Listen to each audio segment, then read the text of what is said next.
Hi guys, welcome to the unboxing and quick review of this CT Energy USB rechargeable lithium-ion battery. These are AA 1.5 volts, 4 pieces, and they only cost around $18. I mean, they are not super cheap, but there's a reason why I'm willing to pay so much. I mean, there's no paid review, it's just my honest opinion on that. So the reason why I bought them is mainly because of the voltage. So I mean, there have always been rechargeable batteries around since, I don't know, 40, 50 or even more years. It started with nickel cadmium, then mainly nickel metal hybrid, and now they are mainly lithium ion, which you have almost everywhere, like in your phone and other devices. There was always a problem with the rechargeable batteries, and so that was the reason, or a couple of disadvantages, and that was the reason why a lot of people have been staying away from that. And the first thing is they had always low voltage. So that's a different thing here. They have 1.5 volts. And how does it work? They don't have native 1.5 volts. So a lithium ion usually have 3.7 volts. And so they have built-in, so in every of these batteries, there's some kind of electronics which is reducing the power to exactly 1.5 volts, which is perfect for most of the devices. So no matter if they are fully charged or almost empty, you have exactly 1.5 volts, which is usually the most power you get out of your device. This is really useful. I mean, for lots of devices, it's really important to have a lot of power for cameras or radios or flashlights or a lot of device toys and so on. So most manufacturers of these devices, they recommend to stay away from rechargeable batteries, and the reason was only because we usually had only 1.2 volts with nickel cadmium and nickel metal hybrid, and so that was always a problem because the devices have not been performing well. Also, when we talk about normal batteries like the disposable alkaline batteries, they start with 1.5 volts, but at the end, when they are almost empty, they have maybe 1 volt or even below 1.0 volts. So that's a huge advantage of these things, and a lot of manufacturers even require lithium-ion batteries, but usually they do not mention that we can also use rechargeable batteries. So most of the people, they are just buying these disposable lithium batteries, which are really expensive. I have a camera like the Blink XT, and yeah, the problem is the battery is supposed to last 2 years, but usually when the camera is not in a quiet location and you have a lot of footage, then sometimes you can drain your battery within weeks, and it costs a lot. And so I've been looking for some alternate solution, and that seems to be an alternate solution for the Blink XT. So I'm going to test that. I'm taking this out of the box to see what we get, and then I'm going to charge and I'm going to discharge to look what we really get. Yeah, the thing is, there is also more to say. There are also more reasons why people have not been using rechargeable batteries, because usually you had to use these special chargers, and especially with children, it was complicated. You have to tell them, yeah, okay, use them, but don't dispose them, bring that back to me and I will charge them, and you can then pick it up again, and so on. And usually it's difficult to do that. So here with these things, that's a huge advantage, because you can charge them normal with a micro USB. Yeah, there's no charge, no special charger needed, and they are really super lightweight, I can tell you, just from holding them. I mean, there are actually two types of them, or really similar type. Here we have the one with micro USB, and there's also one where you have this normal like USB plug, USB-A, you have a cap, you can remove that and just stick it into your computer or USB hub or power bank, like just remove the cap and then plug this in here. There is one or actually two disadvantages which I have seen. I mean, first thing, there are movable parts. Yeah, I mean, after, let's say you have done this 20, 50 or 100 times, there's quite good chance that this movable part, this cap, will fall off and disconnect. You will lose them, or it gets, it doesn't work anymore, something like that, and it needs more space. That's one thing. If you have this cap and full USB-A size adapter or plug, it needs more space here with the battery. So usually they have lower power.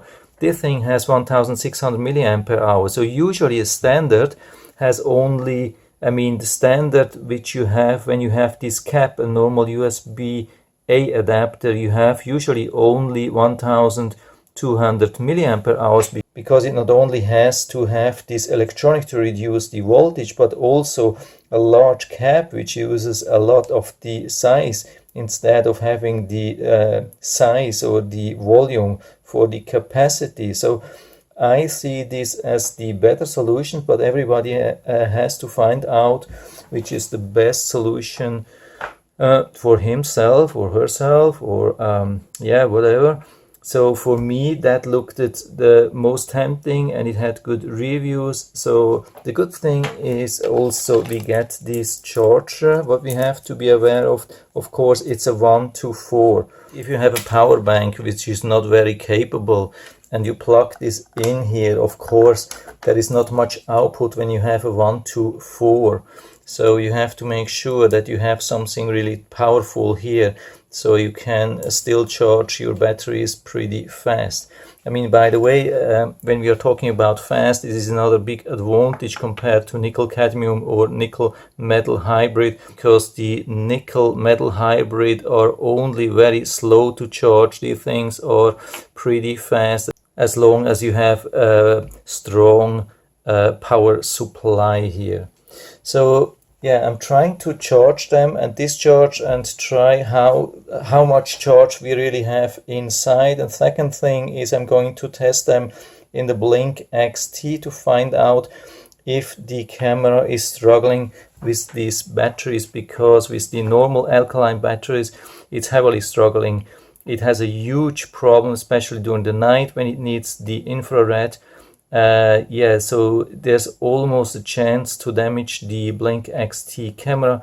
So I wanted to prevent that and use something like that, and I have already seen some positive comments, so I wanted to give it a chance. So I've plugged them in here, so it was quite easy. There's a light here, hope you can see that.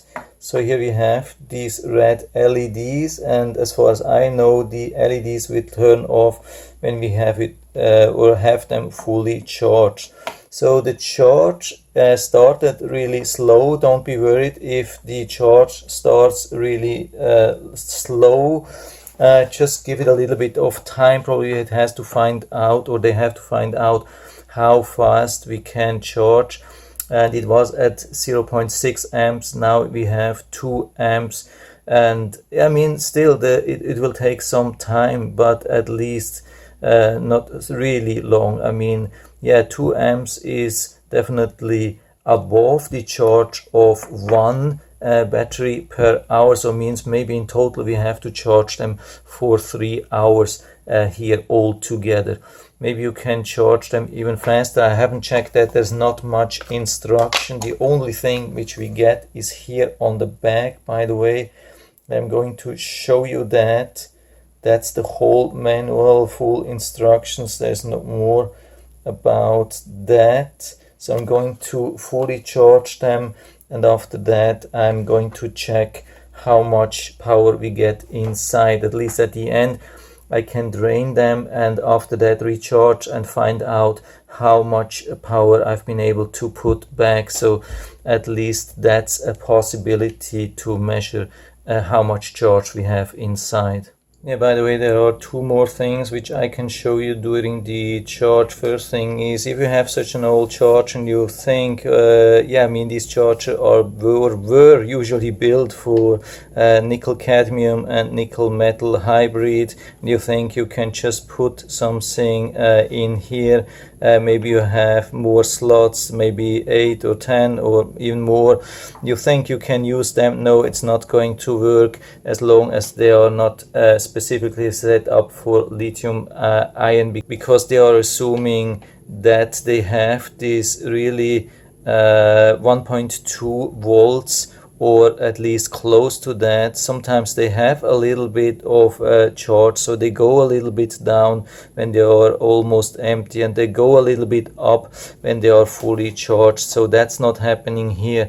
There's no difference. There's always 1.5 volts. So yeah, this machine, something like that, they cannot deal with the lithium ion. No way. So I mean, if you're not planning to buy nickel cadmium or lithium metal hybrid, which I do not recommend actually, then you can actually dump these into trash. Unfortunately, it's not possible to use them anymore. So by the way, what I also wanted to test is to check how much charge we get when we remove one battery, and it looks like, yeah, it's definitely controlled inside. So the speed of the charge is given by the electronic inside. It's fully controlled. There's like a microprocessor, and it is saying how fast or how much charge it will consume and when it's full.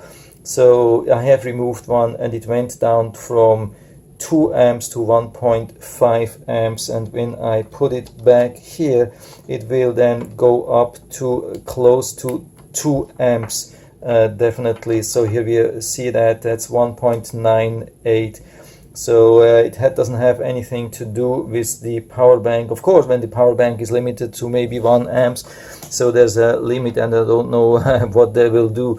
But at least there's no way, if you have an even more powerful power bank, like which can deliver 3 amps, or a wall plug which can deliver 3 amps, it doesn't help. They are not going to consume more than 2 amps. So this is how it looks when the batteries are fully charged. They go into some kind of strange cycle between red and green. So you can see they are turning green. So here, this one, and after all are green, they are going back to red again and then to green.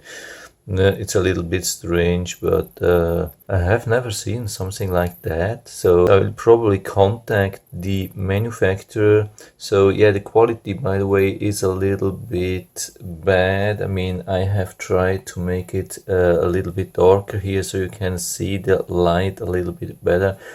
Yeah, what you can see, that the upper part is a little bit transparent, so there's the LED inside which is shining through the case, and so you can see the color nicely, especially the green.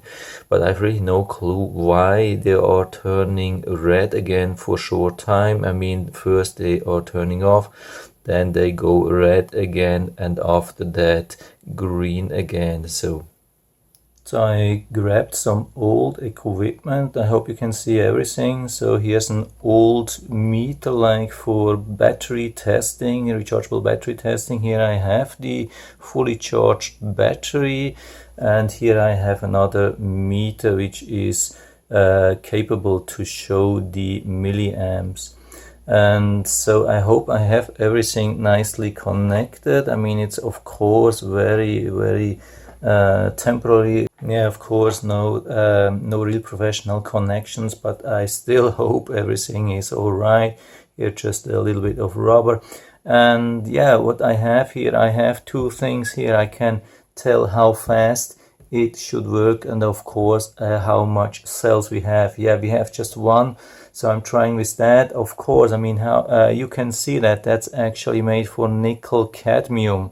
So that's really old. I mean, probably it was made 40 years ago, something like that. So I'm trying here to start with some low amps, and it seems to work. Hope you can see that. That's 15 milliamps. So I'm going a little bit higher here. 35 milliamps, still working. So I'm trying to figure out how much we can pull here from this battery without triggering some kind of sensor. And I mean, there's some electronic inside which is stopping when we are pulling too much. So you can see here with 77 milliamps, it goes into discharge for a while. Yeah, I think 77 is probably the highest level. Here we are on 77, 78, around that. 77 milliamps, and it's still stable. When we go one thing higher, yeah, you can see that there's no way we can keep it running. I started again. Yeah, it almost instantly drops out. Sometimes it has been going, but there's no way. I really have to go back to the 77. So I mean, of course, there is nothing in between. I don't know how much that would be, maybe double amount or so, but yeah, it looks like we cannot pull really a lot of power out of this battery. Of course, for something like a camera which doesn't pull a lot of power, yeah, it shouldn't be a problem. But if you need a lot of power, that's maybe not the thing to go. At least in this configuration, it looks like, yeah, when we go probably to around 100 milliamps or so, that's too much. A little bit disappointing. I was expecting a little bit more. I mean, I'm planning to use this battery on the Blink XT, so it shouldn't be a problem. I mean, the power consumption is much lower. So now I keep the thing running, and because you see, it is also counting the milliamps. And so that's really important. I mean, milliampere hours, and so I want to know how much we really have inside.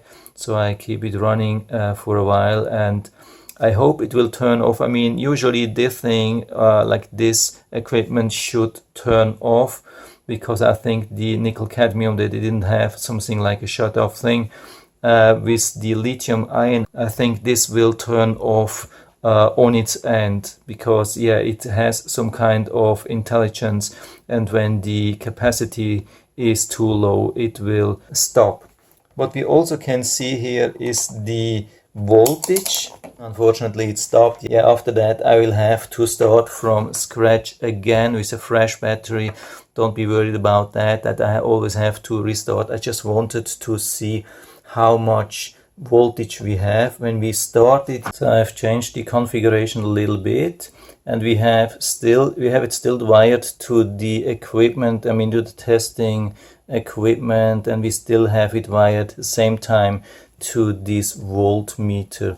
So you see still the 1.5. So I'm going to start that now on the lowest setting, and you can see it starts, and we still have the 1.52. Yeah, this is pretty low, and we have still the 1.52, and we go a little bit higher. Yeah, 1.52 as well, and yeah, it looks like we are pretty high now. So we are still at 1.5 when we are here. So let's go even a little bit higher. That's really interesting. We can even go, so it looks like we can pull a lot of power. I mean, I have to do some math here to find out how much we have, but yeah, it looks like the voltage is pretty stable on a still really high amp. So I took the stopwatch and measured how long it takes to increase by 1 milliamp. It's about 8 seconds, so 3600 divided by 8 makes around 450 milliamps. So it looks like we are pulling at the moment 450 milliamps, and we have still very close to 1.5 volts. So yeah, if you're pulling more, yeah, it will go down, and maybe at some point it will turn off. But at least we can definitely pull 0.5, maybe we could even pull a 1 amp or 2 amp. I have no clue about that, but I think now when we are measuring this with around 0.5 amps, we are on a good level to test how much we really have inside. So here we are after this device stopped the discharge.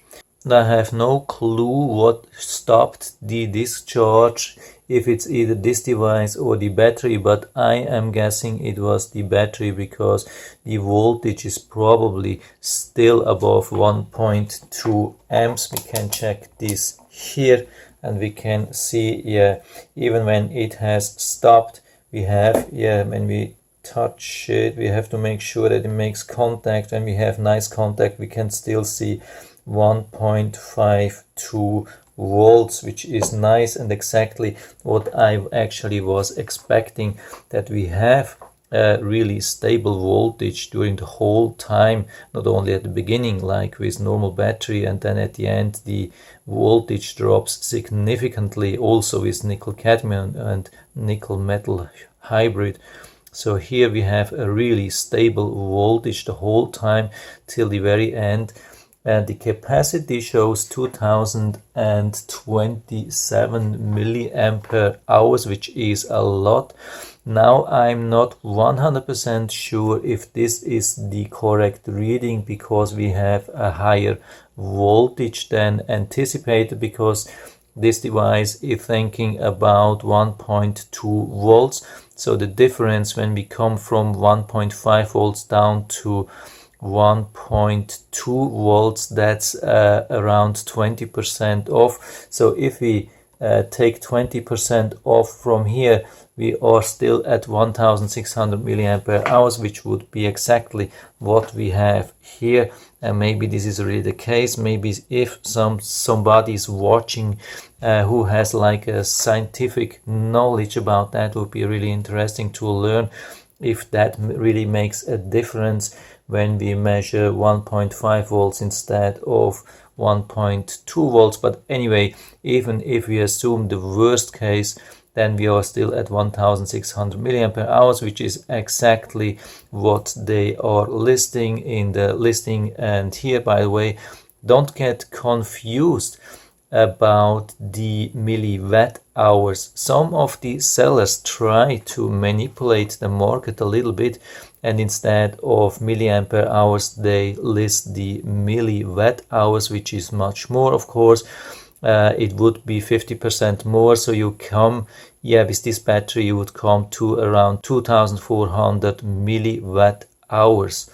But yeah, I'm pretty happy with that. So it looks like it stopped when it had to stop, and so that's pretty safe, and it's still at this voltage. So what I'm going to do, I'm going to fully charge it again, put it into the camera and maybe a USB controller, Xbox controller, going to test that.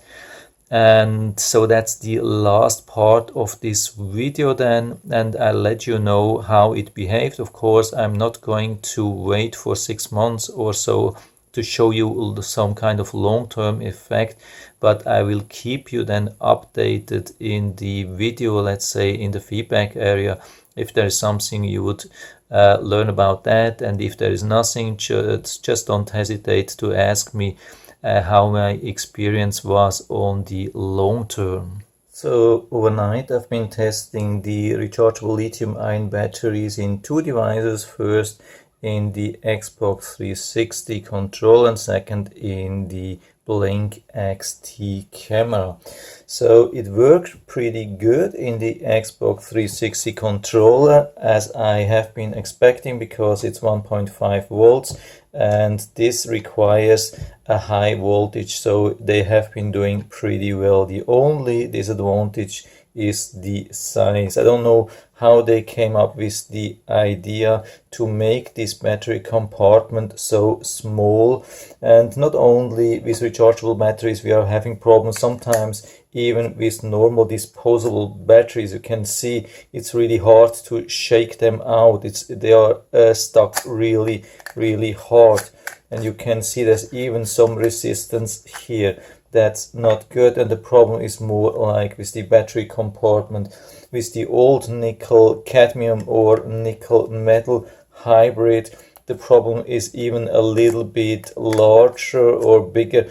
Yeah, as you can see, there has always been a difference in size between disposable batteries and rechargeable ones, and it seems like there is no change when it comes to lithium ion. It is almost same thing with the lithium ion. I would say they are somewhere between disposable batteries and the nickel cadmium or nickel metal hybrid, but they are not the same as the disposable batteries. Yeah, you can feel a little bit more resistance. I mean, I had them fully inside and I have been able to shake them out again, or if you have a little bit yeah, not super dry skin on your fingers, so it's possible to take them out. I mean, they are not totally stuck, but you have to be aware of that. That's a little bit more difficult, but this is one of the craziest or smallest battery compartments which I've ever seen. So this is the absolute extreme. I mean, with the Blink XD, I haven't noticed any kind of difference regarding the size, and also it has been working pretty good. I had a couple of footage during the night, and when it was using infrared, and there was absolutely no problem. But of course, the main problem is always towards the end of a battery. It was never at the beginning. So yeah, it's hard to say, but at least for the moment, they're working pretty good. So charging has been finished now, and so let's see how much milliamps we get. And as you can see, super disappointing, just 650 milliamps for the full charge. So yeah, it was definitely wrong. So probably the old device was not good. So 650 milliamps total. Disappointing, definitely looks like a scam. I will send these batteries back and give a 1-star reviews. So yeah, that's it, or what do you think? Let's hold on, wait a second. That was 650 milliamps. I mean, I was just kidding a little bit. Yeah, 650 milliamps at around 5 volts. So that's a total different game. So we have to do some calculation, but actually we have better numbers here. As you can see, we have the 3280 milliwatt hours. So we can do some calculation with that. 3280. Let's stop that here and we can see that. So let's pull the calculator. Hope you can see that. 3280. I mean, that's the power, that's the real power, what sits now inside. I mean, more or less, at least close. I mean, of course, there's some kind of loss while charging and then using, but we are really close. And yet, how to find out the amps is just dividing the watts by the voltage, and the voltage is 1.5, so we divide it by 1.5 and we get to 2186 milliamps. So we have been providing 2186 milliamps into this battery, which seems to be reasonable because we got out a little bit less, but still very close to that. Yeah, for me, definitely really looking good at the moment. I mean, that's no long-term review, it's just short-term, but I've tested everything what I've been able to test, and I think it's really good. I mean, if there's some problem, I will definitely let you know down in the feedback area, but apart from that, I can give full recommendation on this really nice set. and they definitely exceeded my expectations, and will put down the link to this Amazon listing into the description so you can check it out, order it right from there if you like it. And I hope I've been able to help you a little bit with this video. If you have any questions or comments, just write to the comment section below, and I'm always happy to talk about these things. And if you like the video, give me a thumbs up, subscribe my channel. Thanks for watching, and see you next time.